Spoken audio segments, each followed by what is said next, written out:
The air in Kandy Station hums with a peculiar kind of magic, a vibrant energy that's both chaotic and captivating. It's a place where time seems to slow down, where the past and present merge into a single, bustling moment. It's a heady blend of diesel fumes, the sweet fragrance of jasmine garlands offered at a nearby shrine, and the palpable excitement of travelers about to embark on their own adventures. The air is thick with anticipation. The old colonial station with its faded grandeur and intricate architectural details feels like a gateway to another era, a portal to a time when train travel was the epitome of adventure and sophistication. Instead of parasols and linen suits, it's a vibrant jumble of sarongs, backpacks, and colorful fabrics, a testament to the diverse tapestry of Sri Lankan society. Backpackers from all corners of the globe mingle with local families, their faces etched with the excitement of an impending journey, and wide-eyed children, their imaginations already racing ahead to the wonders that await them. All are united by the promise of the rails, the shared anticipation of the landscapes and experiences that lie ahead. I clutched my ticket, a simple piece of cardboard that felt like a golden key, unlocking a world of possibilities. It was more than just a ticket. It was a passport to adventure. The train, a splash of vibrant blue in the soft morning light, stood waiting patiently. It hissed and sighed, a vintage machine full of character and stories etched into its very metal. You could almost feel the history radiating from it. Finding my window seat was a small victory, a coveted spot that offered a front-row view to the unfolding spectacle ahead, a moment to settle in and prepare for the visual feast. The whistle blew, a long, mournful sound that echoed through the station.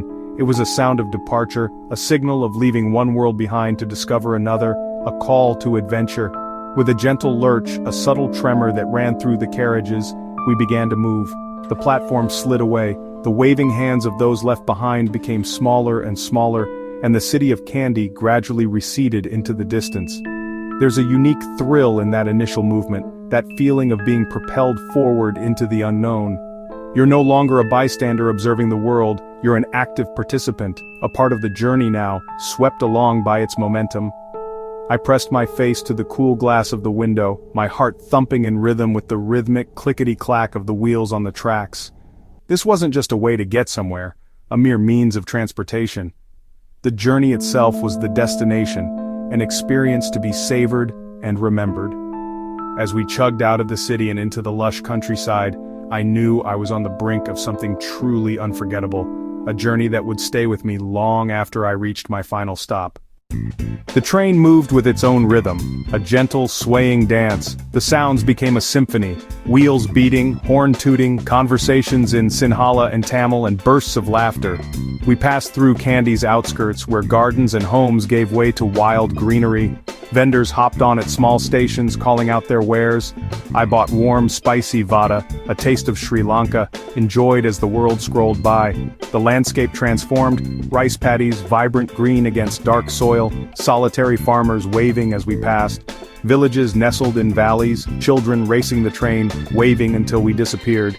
This first stretch was a gentle introduction, a time to let the senses take over. I found myself mesmerized, needing no book or music. The world outside was all the entertainment I needed. The train was a moving theater, and Sri Lanka's landscape was the star. I felt privileged to have a front-row seat for today's show. Suddenly we plunged into an ocean of green, legendary tea country. The hills, once wild, were now sculpted into endless rolling plantations, a colossal emerald blanket. Tea bushes in perfect lines created hypnotic patterns shaped by generations of hands. Dotted among the leaves, tea pluckers in bright saris moved with practiced grace, their smiles radiating warmth across the valleys. The train snaked through this remarkable terrain, offering ever-changing perspectives, sometimes looking down into deep valleys, sometimes level with the glossy leaves. The air grew cooler, infused with the fresh, slightly bitter scent of tea. Grand old plantation houses stood as reminders of the colonial past. This was a journey through landscape history and the heart of Sri Lanka's economy. The rhythmic motion and endless green had a calming, meditative effect. Every leaf was part of a story of toil, tradition, and the little leaf that conquered the world. I felt a profound peace, utterly present in a beauty that felt dreamlike. As the train relentlessly climbed higher and higher, the world outside began to soften at the edges, colors muted by the increasing mist. The sharp details of the landscape blurred, giving way to an impressionistic painting of greens and grays. It felt as though we were ascending into the clouds themselves, leaving the earth behind. The air grew thick with moisture, and the visibility began to shrink. Wisps of mist drifted lazily through the valleys below, like ethereal spirits dancing among the trees, muting the vibrant greens in a soft, ethereal white. The world transformed into a dreamscape. The air grew cooler with every meter gained, a gentle dampness settling on everything. The windows, the seats, even our skin. It was a refreshing change from the warmer temperatures below. The sun, once a bright and powerful presence, became a silvery disk, diffused and softened by the thick cloud cover, casting an otherworldly glow upon the landscape. The engine, a tireless workhorse, chugged harder, its rhythmic puffing echoing through the mountains as it strained against the steep incline. The train precariously clung to the mountainsides, the tracks winding along the edges of cliffs with breathtaking drops just feet away. It was a thrilling yet slightly unnerving experience. Looking out and down was dizzying, a vertiginous reminder of the height we were ascending to. The world stretched out below in a tapestry of green and gray. On one side, a solid wall of rock, a testament to the immense power of nature. On the other, sheer dramatic drops into misty valleys, the depths obscured by the swirling clouds. We plunged into tunnels, the sudden darkness amplifying the engine's roar and the clatter of the train, creating a sensory overload. Then, just as suddenly, we burst back into the light, each reveal more spectacular and awe-inspiring than the last, a constant unveiling of natural beauty. The landscape changed dramatically. The meticulously cultivated tea fields gradually gave way to towering eucalyptus and fragrant pine trees, marking a clear shift in the ecosystem. Their sharp, invigorating scent mingled with the crisp, clean mountain air, creating a refreshing and revitalizing atmosphere. Waterfalls cascaded down the rugged rock faces, their silvery streams disappearing into the lush greenery below, adding to the symphony of sights and sounds. This was a wilder, more rugged beauty than anything we had seen before, a landscape sculpted by time and the elements. It was nature in its raw, untamed state, a powerful reminder of the Earth's enduring strength and resilience. The train with its human occupants felt like a fragile intruder, a temporary guest in this ancient and majestic landscape. Each tunnel, each bridge, and each carefully calculated curve was a marvel of engineering and human audacity, a testament to our ability to conquer even the most challenging terrain. I was utterly awed by the sheer scale and majesty of the mountains, their peaks piercing the clouds, their slopes stretching as far as the eye could see. It was a humbling and unforgettable experience. There's one moment everyone waits for: the approach to the Damodara 9-arch bridge. Anticipation buzzed through the carriage as cameras were readied and people jostled for the best view. The train slowed, curving around a bend, and the bridge appeared spanning a deep green valley like something from a fairy tale. Built entirely of stone, brick, and cement, its 9 arches rise gracefully above the treetops. As we crossed, I leaned out, wind whipping my hair, waving to travelers below. For a few minutes we floated above a sea of green, suspended in mid-air with panoramic views of hills, tea plantations, and jungle. The bridge's scale and beauty were immense, a powerful reminder of a time when things were built to last. There's a romance to it, a sense of stepping back in time. Long after we crossed, its image lingered, a symbol of the journey, where human ingenuity and nature exist in harmony. It was pure travel magic, a moment that made me feel truly alive. This journey isn't just about scenery, it's about the people you meet along the way. The train is a microcosm of Sri Lankan life, where strangers become neighbors for a few hours. I shared smiles and stories with families and fellow travelers, swapping tales and snacks.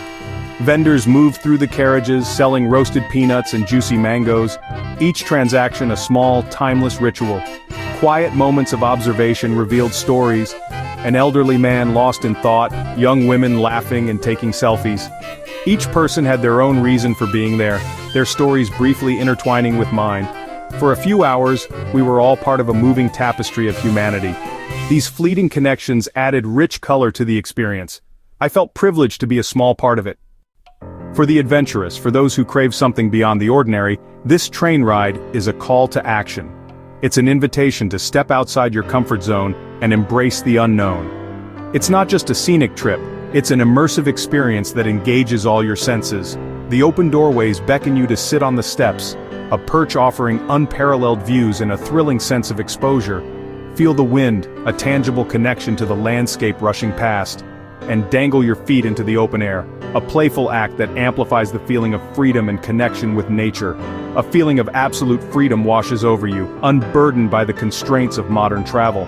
Every small station, a microcosm of local life unfolding before your eyes. Haputale, perched high in the hills offering panoramic vistas. Ohaya, a gateway to Horton Plains National Park and its breathtaking landscapes. Italgashina, a station seemingly suspended in the clouds offering unparalleled views in both directions. Each stop offers a gateway to hikes, trails that wind through tea plantations and cloud forests, and hidden waterfalls cascading down rocky cliffs, beckoning you to explore their refreshing embrace. The train tempts you to get off and immerse yourself in the highlands, to breathe in the crisp mountain air and lose yourself in the tranquility. There's unpredictability here, a refreshing departure from the rigid schedules of modern life. Delays, unscheduled stops, opportunities to stretch your legs and observe the local scene. Moments to chat with train guards, to learn about their lives and the history of the railway, or simply soak in the silence punctuated only by the rhythmic clatter of the train and the calls of exotic birds. These aren't frustrations, they are unexpected gifts, opportunities to slow down and appreciate the present moment. They're part of the adventure, an integral element of the unique charm of this journey. A reminder to embrace the country's rhythm, to let go of your expectations, and allow the journey to unfold organically. This isn't a sanitized tourist attraction, it's not a manufactured experience designed for mass consumption. It's a living, breathing part of Sri Lanka's daily life, a vital artery connecting communities and cultures. As a traveler, you're a participant, sharing the space with locals on their daily commutes. Not just an observer, but an active participant in the unfolding story of this vibrant nation. That authenticity is what makes the journey so compelling, so deeply rewarding. It's about peeling back the layers of tourist facades and manufactured experiences, and glimpsing the true heart of a place, the genuine spirit of its people and its culture. On the Kandy to Ella line, a route celebrated for its breathtaking beauty, adventure is present in every click of the wheels, a constant reminder of the journey's progress. And every gust of mountain air, a refreshing reminder of the altitude and the stunning landscapes that surround you. It's the real thing, unfiltered, unpretentious, and unforgettable. Raw, beautiful, and unforgettable. A journey that will stay with you long after you've reached your destination. As the sun dipped, the light turned golden, painting the valleys in amber. The mist cleared, revealing the grandeur of the mountains as the train began its final descent to Ella. People gathered their belongings, but their eyes stayed glued to the windows, savoring the last act. We passed Ella Rock hikers silhouetted against the sky, a glimpse of adventures to come. The landscape opened into the Ella Gap, offering panoramic views all the way to the southern plains. The train clung to the edge, providing a final breathtaking vista. With a triumphant toot, we pulled into Ella's charming station. Stepping onto the platform felt like waking from a dream. The journey was over, but its magic lingered. We were no longer just passengers, we were initiates having completed a pilgrimage on one of the world's greatest railways. Long after you step off the train in Ella, the journey stays with you, etched in emerald and sapphire memories. The clickety-clack of the rails, the wind in your hair, the taste of vada, the smiles of tea pluckers, these moments become part of your story. This journey is a glorious rebellion against a rushed world. It forces you to slow down, to simply sit, watch, and feel. It's meditation in motion, a chance to disconnect from screens and reconnect with the real world. Everyone should take this journey at least once. It's a lesson in beauty, humanity, and the joy of slow travel. It changes how you see landscapes and reaffirms your faith in kindness. The ride appeals to adventurers, dreamers, photographers, and philosophers alike. As you plan your adventures, put this journey at the top of your list. Buy that simple ticket, find your window or open door, and let the magic unfold. It's a journey that takes you not just to Ella, but to a deeper, more beautiful part of yourself.